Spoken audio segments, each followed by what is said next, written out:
Hello, my name is Sakshi Rani and today I'm going to demonstrate an experiment with annotation provided by SpringBootRest.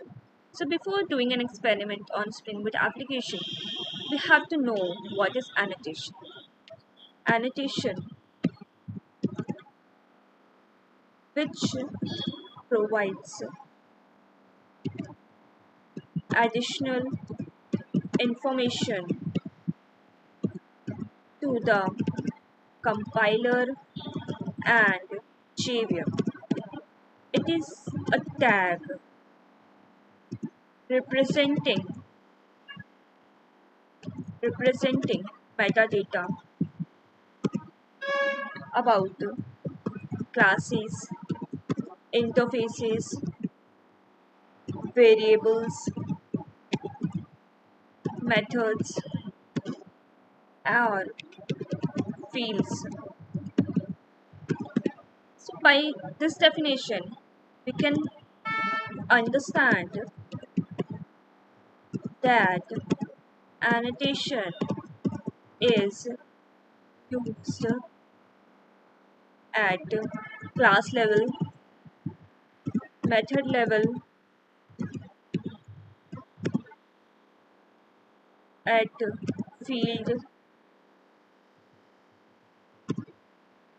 also and parameters.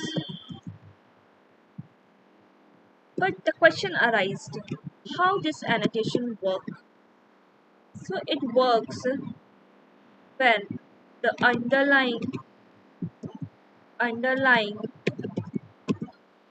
JVM or frameworks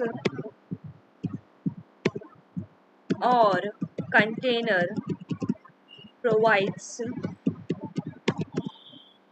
functionalities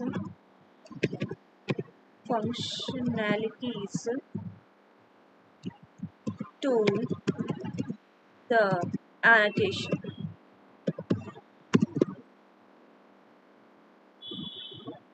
annotations. Now, so if the annotation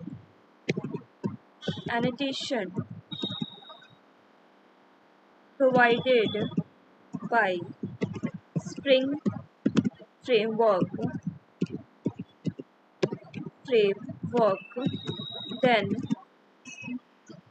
Spring container provides the functionality provides provides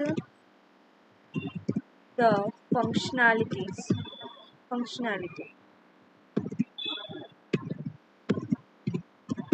If the annotation is provided by servlet, then the servlet container provides the functionality.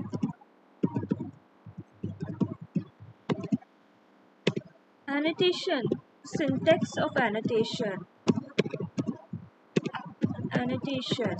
is annotation name with parameter 1 value 1, parameter 2 value 2. This is the syntax of annotation. Annotation has two types, with parameter and without parameter. Annotation have two types. First with param and second without param. The commonly used without param annotation examples are @override,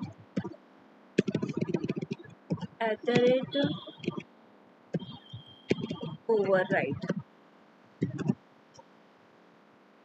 These are called empty annotation because it doesn't contain any parameters. Now,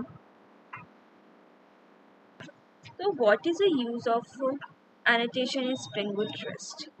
Spring Boot REST also provides an annotation which is used for building RESTful web services.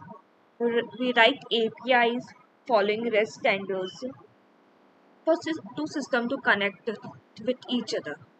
First part of Spring Boot REST application, we understand what is annotation and why annotation is important. Now, for the second part, to communicate two system integrate with each other, we need an API. As part of Spring Boot application, we already understand what is annotation. Now we have to understand API. It is also important terminology which we have to know while building a Spring Boot application. So API is application programming interface. It is set of rules and guidelines which is used for accessing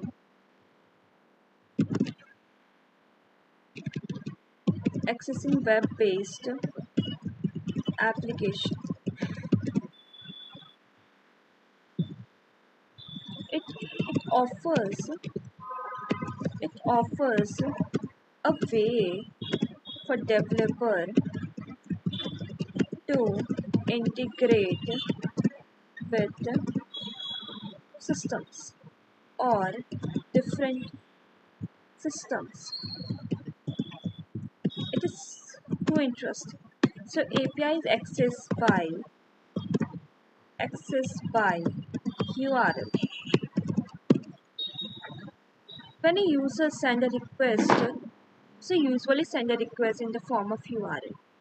If I'm taking one example of URL, that is this URL.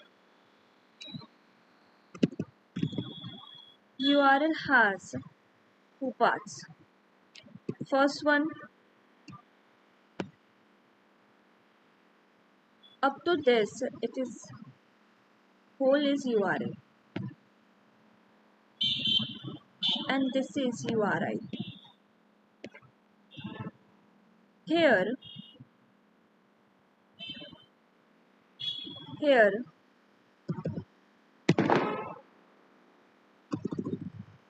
here, local host is server, and 3030 is our port number.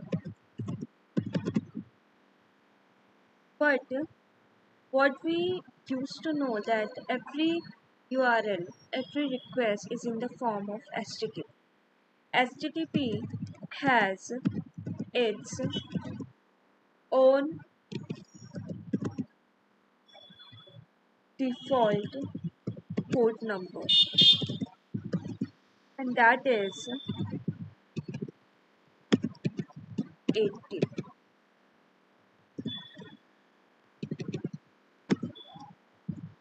And HTTPS has its own port number, that is 443.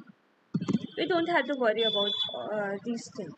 So now how my application contain is that firstly, in our system we are going to write Java program, and I am going to make this Java program name as my controller.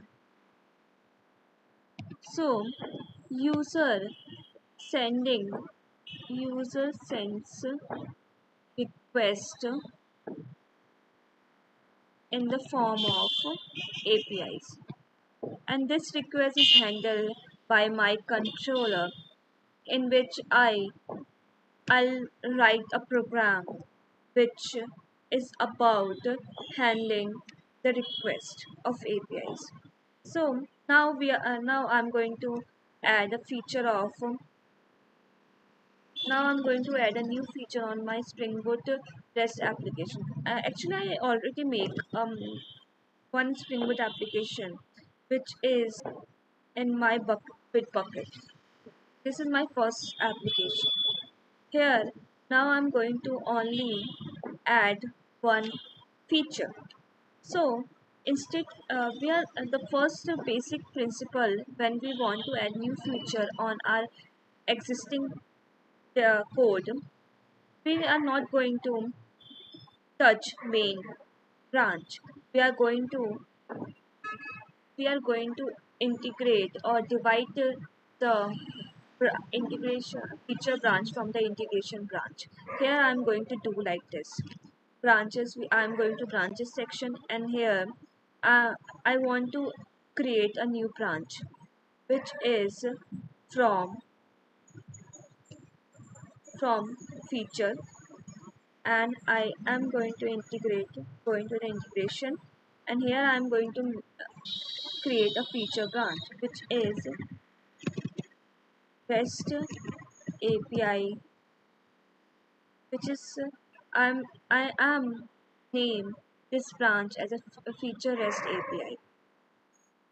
Now my branch is created.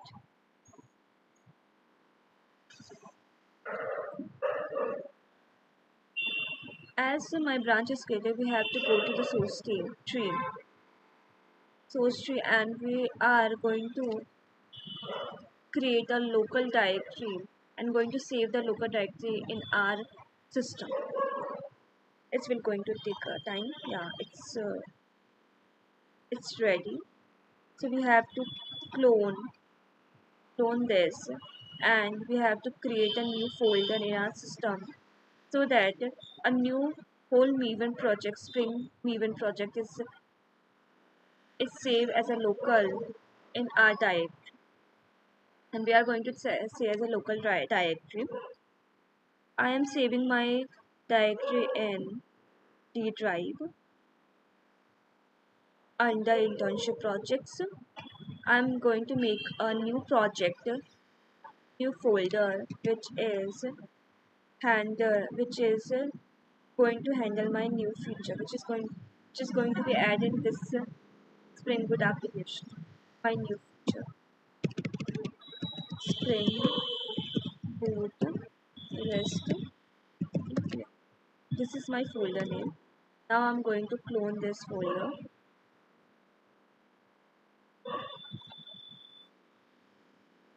Internship projects. Okay, my Spring Boot REST API, and now I'm cloning this, and we are going to see our whole directory in this folder. It will going to take some time, but we have to be patient enough. This is my Spring Boot API. It cloned my own original first step application in this Spring Boot REST API. Now we are going to change or add a new feature, new program into this folder. After adding all those programs, then we can add it to the main branch. But up to that, we are not going to handle or touch the main branch. We are going to handle the feature branch. Now I'm going to in my Eclipse IDE and import my file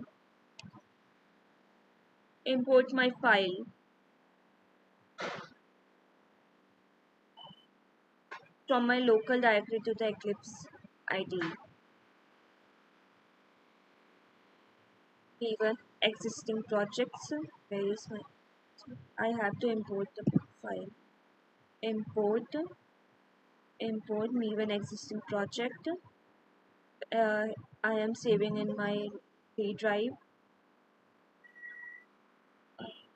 This is internship project. Under internship projects, I created a Spring Boot REST API. Here it is. we are going to go to the name template because I already created the original file, so it will not going to take the pom.xml. We can't able to take the pom.xml. We have to create a new template name, that is REST API. Okay, this is my new name template Spring. I'll change to the Spring Boot REST API. This is going to be an interesting project. Finish. So this is whole importing file. I also get now this is a clone copy of first tag. This is what I used to write. I have my first application Java code here inside, but but now I'm going to write a new my controller code. But before writing a new code, we have to always ensure that existing system is stable or not. For that, we have to run the Maven project. I'm going to the Maven. I'm going to the run as Maven build. Here, my goal is clean, Spring Boot, run. This is by this I can ensure that this is always ensure that this is the existing system is we are able to.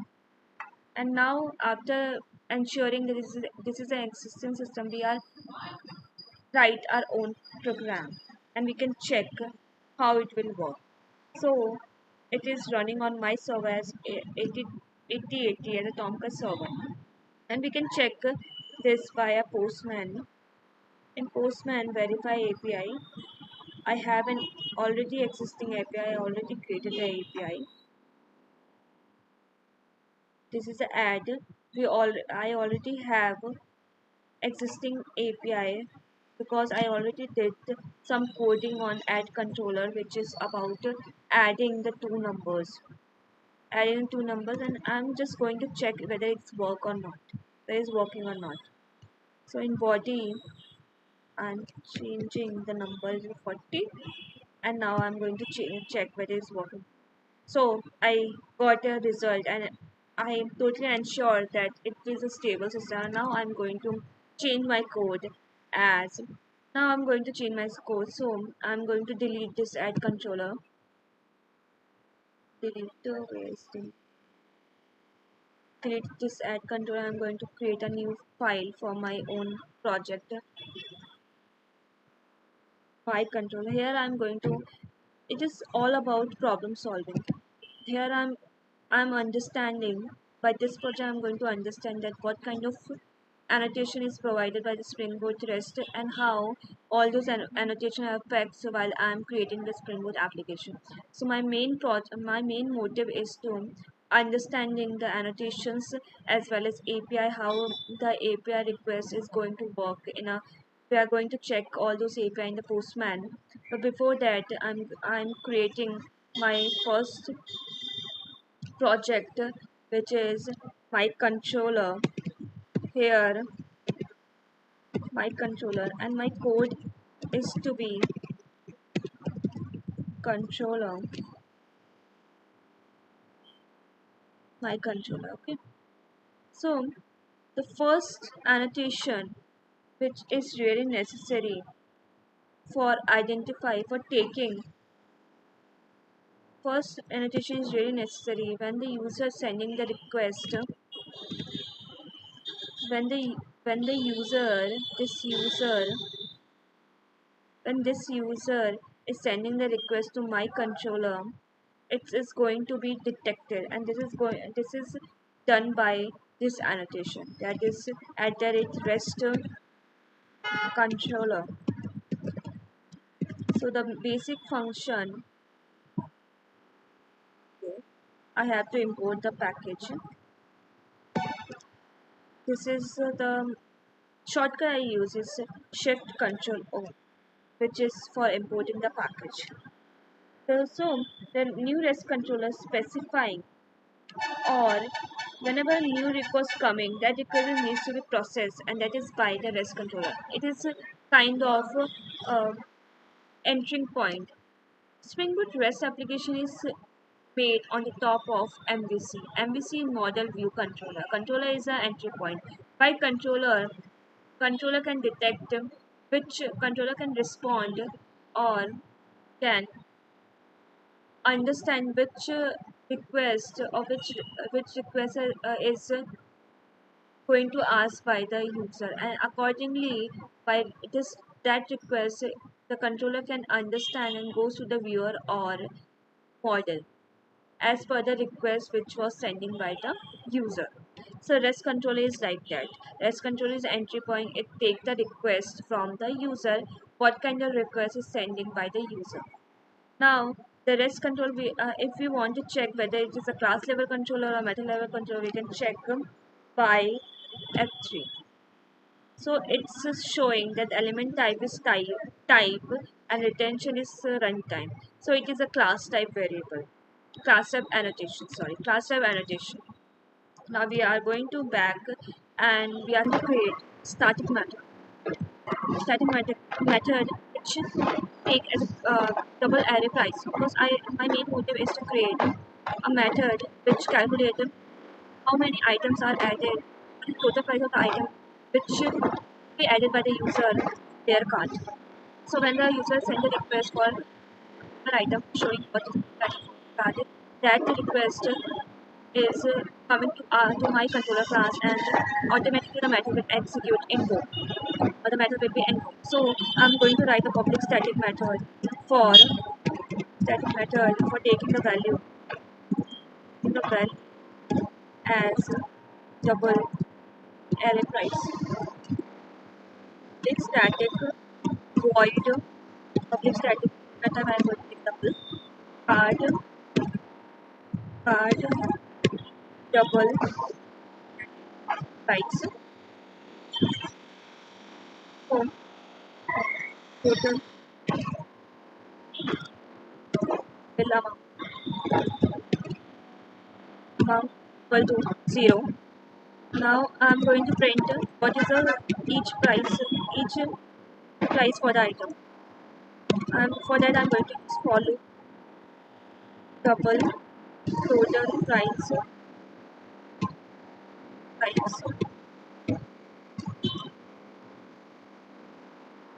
bill amount. This is the basic program I'm writing because I just want to know that how the annotation works in Spring Boot application. That is the main intention for doing this program. And by this, I'm going to understand and I'm going to enhance my problem solving skills. When to use REST controller, when to use other annotations. So it's really necessary to build the foundation, and that's where I'm building the foundation by learning the basic of annotation. Now I'm going to for I'm for making the request as a post request. We have two methods. First one is using the @request mapping, where the value equal to my card. This is going to be a URL link for the user. Add price, and we have to mention which type of method HTTP request it should be. So it must be I am going to make this request as a post request.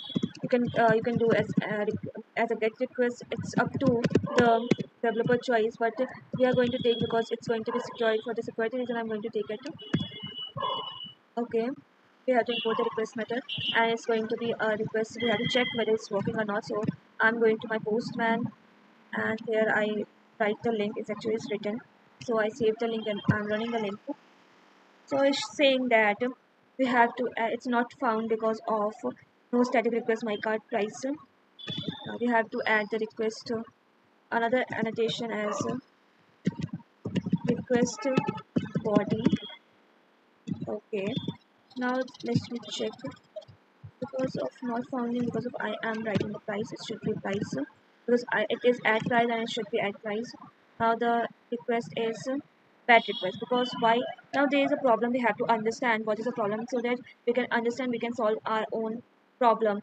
and this is what a problem solver. We have to understand the own mistake, error, exceptions. It's just showing that HTTP message not readable exception. Why is not readable exception is because of request body is missing.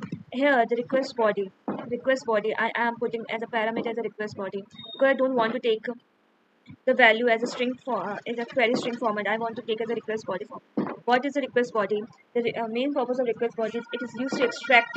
It is used to bind the entire body of HTTP request like JSON or XML format to a Java object, which is this. This is why I'm writing a request body. We can use also request parameter. I'll show you in a minute. But what is request body is doing is basically function of binding the HTTP JSON format into a Java object, which is a good use. So in a body, I'm going to write my price in a JSON format.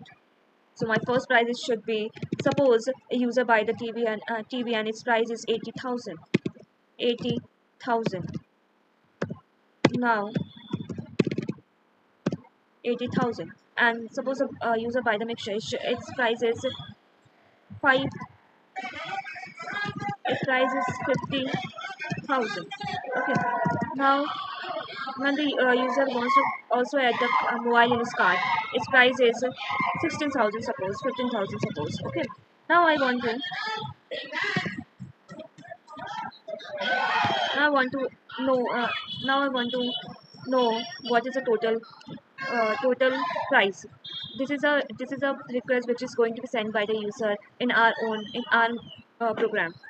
So I'm going to send and whether it's showing so by this I'm 100% sure that this URL will be work as an API for adding the total price in the car for the item in the cart. Okay. Now I'm going to check as a request parameter. Then we will see that what is the difference between request param and request.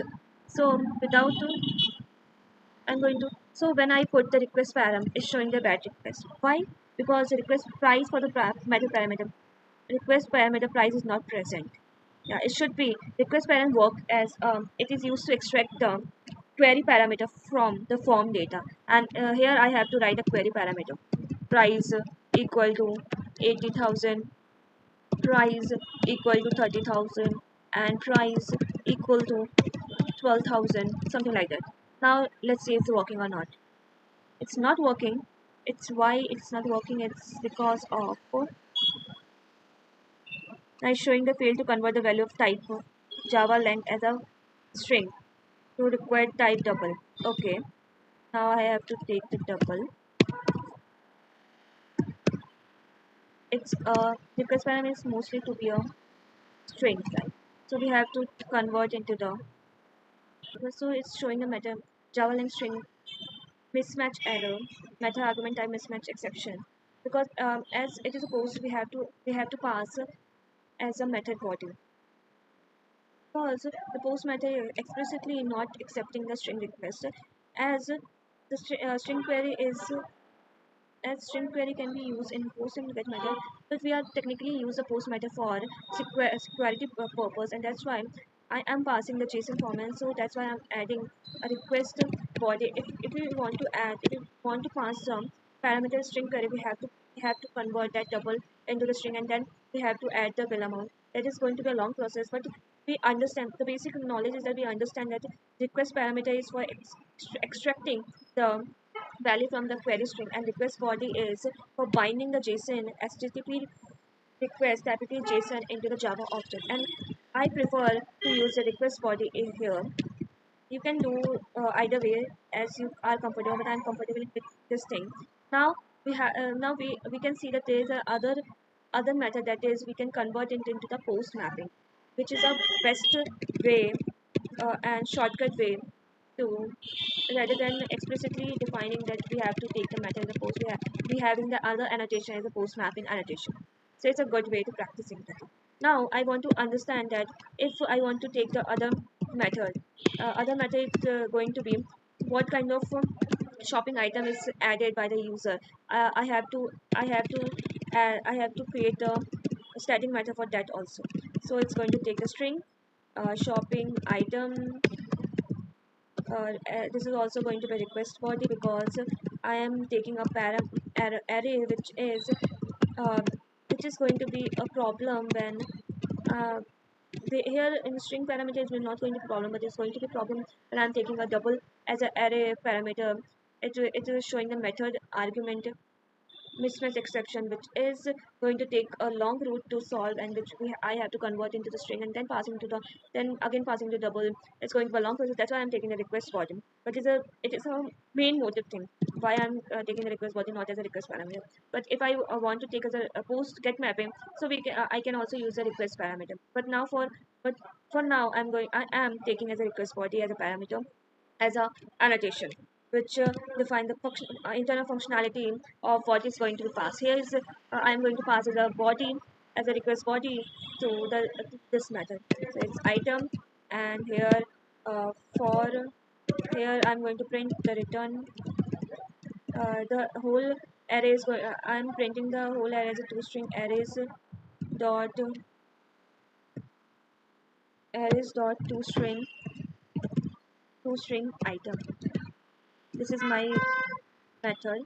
Here also I have to write the request mapping, sorry, post mapping, because I am also creating this as a post mapping, not as a get mapping.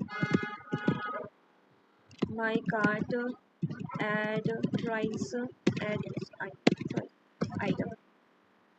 Okay, now the request is body. Here's a post mapping. Is post mapping. It is a easy annotation. If by a name we can understand what this annotation provides, what kind of functionalities annotation is providing to us. So now saving the request, and now I am going to change the request as my cart item, because my second method is a my cart item. So here I have to change the request. Yeah, I have to change the item. I suppose now we are going to change the TV mixer. Now mobile. Yeah, this is a regular item which user add to their cart list. I'm going to save and send. But here we are getting the TV mixer and mobile as items. So by this all those things we got to know that our API is perfectly working. Now here the main problem is that I'm seeing that there's a redundancy in our URL, which is my cart. So I'm going to take as a base URL, which is under the request mapping, yeah, and value equal to, because I want to reduce my redundancy of my code, and it will automatically add it to the method parameter also. And request mapping is a class type and a method type for annotation, so it's not going to be a problem afterwards. So here is my whole code of analyzing the importance of REST controller, the request mapping, request body, which is and post mapping. It is a really a worthwhile session for me, because by this I can understand that how the annotation work. By this program, I can understand how the annotation works, and how the container provides an additional functionality to the annotation, without we have to write the additional code to understand the Eclipse IDs that I'm going to pass this as a parameter, what kind of parameter I'm going to pass, and what kind of HTTP request I'm going to pass. So it is a this is my program for understanding the annotation, which is given by the Spring framework. Thank you, and again, again, my name is Akshirani. So thank you.